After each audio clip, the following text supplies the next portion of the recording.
Bonjour.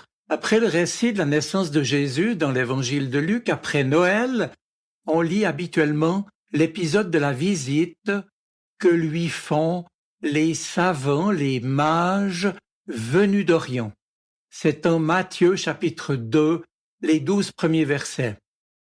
Mais cette lecture serait totalement fausse de vouloir faire de ce récit une quelconque justification de l'astrologie et des horoscopes qui prétendent que planètes et étoiles influencent nos vies.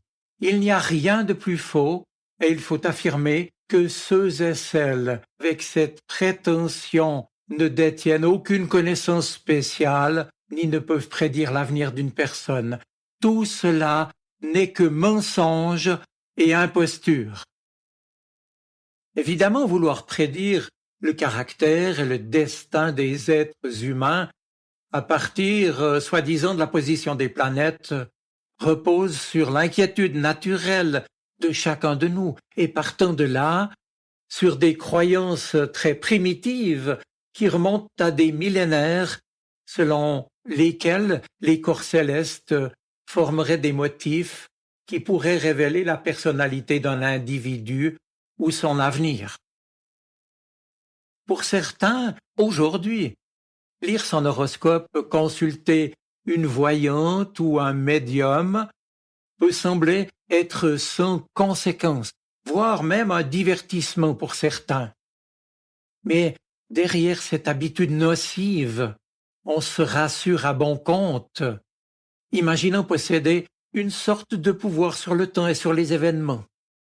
Elle est dangereuse, cette illusion, en ce sens qu'elle prétend offrir un pouvoir sur la vie et sur la mort, sur l'amour et la sexualité, sur les relations sociales, l'argent et les finances, la santé personnelle et le bonheur, voire sur la vie politique et géostratégique elle-même.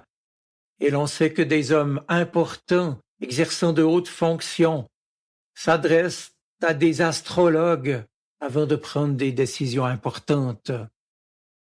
Bref, que ce soit l'astrologie ou toute autre forme de prétendue divination, tout cela cherche à vendre de l'espoir. D'ailleurs, à chaque période de crise, on le constate, les masses se tournent vers l'occulte, l'ésotérisme et la superstition pour y chercher conseil, consolation, certitude. Et notre époque ne fait pas exception. Cela dit, il faut le rappeler, scientifiquement parlant, l'astrologie et ses dérivés ne sont qu'une imposture. Or donc, au tournant de chaque année nouvelle, un peu partout dans le monde et dans les médias, les horoscopes font la une et veulent nous faire croire que notre avenir est inscrit dans les étoiles. Je l'ai dit, c'est une croyance qui remonte à la nuit des temps, probablement à la préhistoire, puis chez les Babyloniens, et ainsi de suite. Leur croyance voulait que les astres soient des dieux, et comme tels, ils devaient être consultés parce qu'ils influencent et gouvernent la vie sur terre. La Bible nous montre que Dieu lui-même, très tôt, a sévèrement mis en garde son peuple contre tout cela. Par exemple, dans le livre du Deutéronome 18, je vous le lis. On ne devrait trouver parmi vous personne qui pratique la magie, qui interroge les charlatans, qui lit dans le ciel, qui devine l'avenir, qui pratique la sorcellerie, qui envoûte les gens, qui jette des sorts, ou qui, d'une manière ou d'une autre, consulte les morts. Ceux qui font cela, le Seigneur votre Dieu les a en horreur. Le Seigneur votre Dieu ne veut pas de cela pour vous. Alors, attachez-vous de tout votre cœur au Seigneur votre Dieu. Mes amis, Dieu seul connaît toutes choses et les conduit selon son projet. Et qui sommes-nous pour penser pouvoir les prédire? D'ailleurs, les chrétiens n'ont pas besoin d'horoscopes, de cartes à tirer, ou de boules de cristal afin de connaître le futur, et j'en passe. Leur présent et leur avenir se trouvent entre les mains de Dieu, qui les accueille tels qu'ils sont, qui conduit toutes choses, lui qui, en effet, au travers de l'Écriture, nous rappelle, je cite, que toute chose contribue au bien de ceux qui aiment Dieu, de ceux qu'il a appelés selon son plan, parce que Dieu les a choisis d'avance. Il a aussi décidé d'avance de les rendre semblables à son Fils. Et poursuit l'apôtre Paul qui écrit cela s'adressant aux Romains. Et ceux pour qui Dieu a pris d'avance cette décision, il les a aussi appelés. Ceux qu'il a appelés, il les a aussi rendus justes devant lui. Ceux qu'il a rendus justes, il leur a donné part à sa gloire. Alors, que dirons-nous de plus? Si Dieu est pour nous, qui peut être contre nous? Cela rappelé, la lecture de l'évangile de Matthieu nous parle bel et bien d'une étoile mystérieuse apparue dans le ciel, comme signe de la naissance du roi des Juifs. Enfantillage, diront certains. Eh bien non. Mes amis, il s'agit de prendre au sérieux ce récit symbolique, oui, qui est ainsi au service de l'enseignement théologique de Matthieu. Le récit des mages est donc techniquement ce que les spécialistes de la Bible appellent un théologumène. C'est un mot compliqué, tout simplement pour dire que c'est l'expression narrative d'une vérité théologique, à savoir une révélation de Dieu qui s'inscrit dans la nature, pour ceux qui n'ont pas les Écritures, disant qu'il est possible de connaître Dieu à travers la nature, comme Paul l'écrivait lui aussi déjà au début de sa lettre aux Romains. Ainsi, Matthieu, en reprenant les catégories de ses contemporains non chrétiens, veut nous dire, d'une manière imagée, que Jésus est bel et bien le Sauveur, non seulement du peuple juif, mais de toute l'humanité. Nous sommes là en présence de la conviction de la communauté chrétienne à laquelle l'évangile de Matthieu a d'abord été adressé. Notons au passage que l'étoile des mages ne leur a pas indiqué ce qui allait arriver, mais ce qui était arrivé. C'est l'inverse de la prétention des astrologues à prédire l'avenir.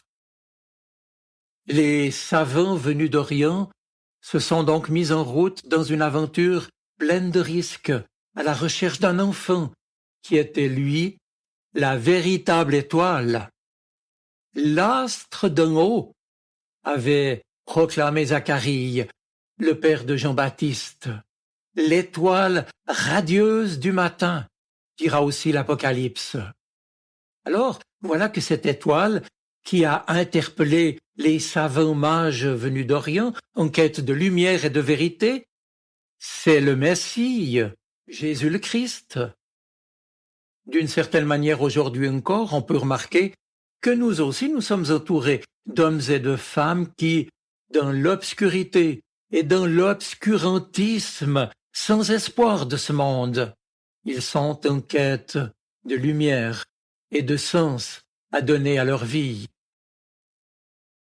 Pour nous chrétiens, la foi est donc notre étoile, si je puis dire. Elle est un don de l'esprit, une lumière intérieure qui nous aide à regarder autrement notre existence quotidienne, aujourd'hui, hier et demain. La confiance en Dieu, la foi, devient alors également une invitation pour nous à apprendre à discerner ou à découvrir ces 1001 petites étoiles que Dieu place dans notre réalité et qui de temps en temps percent la grisaille de notre vie quotidienne. Oui, nous le croyons. Dieu agite en nous, agite au travers de nous, autour de nous et dans ce monde. L'étoile du chrétien, c'est la foi. Notre étoile, c'est le Christ. étoile qui n'est pas accrochée dans le firmament de notre imaginaire, mais au plus profond de notre cœur, là où l'esprit nous murmure. Le Seigneur prend soin de toi, aimé de Dieu, et son amour fidèle et bienveillance ne craint point, ni aujourd'hui, ni demain, ni pour l'année civile qui vient. Mes amis, si tant de gens, hélas, lisent ou veulent lire leur quotidien et leur avenir dans des horoscopes ou en consultant des devins ou des astrologues, cela traduit leur détresse, eux, qui sont prêts à croire à n'importe quoi parce qu'ils n'ont pas de relation personnelle avec Jésus-Christ. Et de ce fait, parce qu'ils n'ont plus dans leur cœur ni étoile, ni rêve, ni espérance, ni véritable raison de vivre. Leur recours à l'astrologie et à ses dérivés ne peut dès lors qu'être une réalité vaine, stupide et dangereuse. Oui, en définitive, l'étoile des mages connaît son dépassement dans le Christ, la vraie étoile qui indique le vrai chemin vers Dieu. Et l'on comprend en conséquence, lisant la suite du récit, pourquoi les mages, après avoir rencontré Jésus, retournent dans leur pays, dit le texte, par un autre chemin. C'est en Matthieu 2, verset 12. Non plus guidés par une étoile, mais divinement avertis en songe. Quant à nous, mes amis, nous voulons nous en remettre à celui qui prend soin de nous, qui veille sur nous, comme un père sur ses enfants. Raison pour laquelle nous levons les yeux de notre cœur vers cette étoile qui a un nom pour nous, Jésus-Christ, Emmanuel, Dieu avec nous, lui qui est le même hier, aujourd'hui et pour toujours. Je vous souhaite une bonne semaine. Soyez bénis. Amen. Sa parole résonne dans mon cœur. Elle est vivante, elle parle. Elle m'aide à choisir, m'illumine. Elle est vivante, elle est poignante, elle touche mon cœur.